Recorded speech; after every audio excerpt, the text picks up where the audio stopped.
name is Jason Edwards, and I'm here today to discuss one of the most important skills in American football, the field goal kick. Let's take a look at Janikowski for the NFL. Here he is kicking a 63-yard field goal to win the game. We're going to rewind this back a little bit and watch him in the warm-up session. That was a 70-yard field goal. Now for this project, I chose a very important target goal of 5 out of 10, or 50% of my field goals. I chose 50% because I thought I could do about 2 out of 10 or 20% out of luck, and I wanted to give myself a little bit of room to progress throughout the stages of this project. I really didn't want to set the expectation too high, so I didn't go above 50%. So I kept my my goal attainable.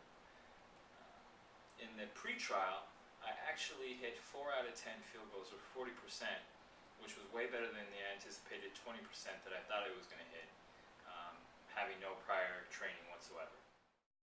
Let's take a look at the pre-trial.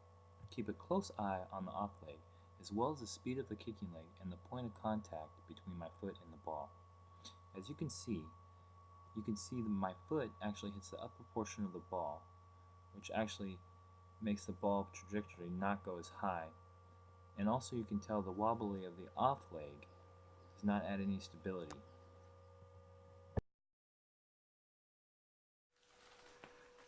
The field goal kick can be broken down into different phases: the preparation phase, the force phase, and the follow-through phase. Now each one of these phases has different key elements that aid in making it successful. The preparation phase has 2 key elements. The first element is the distance between the kicker and the ball, 3 steps back and 2 steps to the non-kicking leg. The second element is the kicker's stance. The force phase has 2 key elements as well. The first element is the non-kicking leg when planted during an arc swing.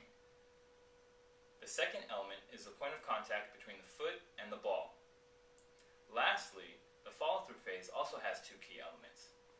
The first element is the direction of the forward swing of the leg after contact with the ball, and the second element is the intensity of the forward swing after contact.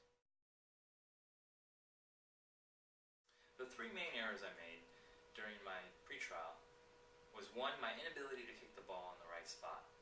Second was the wobbliness of my off leg during the arc swing of my kicking leg. And third was the slowness of the arc swing during the kicking motion. In further detail, the point of contact between my foot and the ball is crucial in deciding the trajectory of the ball. Either a slight movement to the left or to the right will actually have the ball go into each of those directions. And if I were to kick the ball on the top, it would go directly into the ground.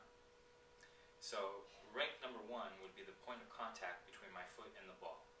Number 2 was the wobbliness between my leg, my off leg, that didn't provide the stability or support needed for my kicking leg to go through the right rotation of axis between my hips and my torso.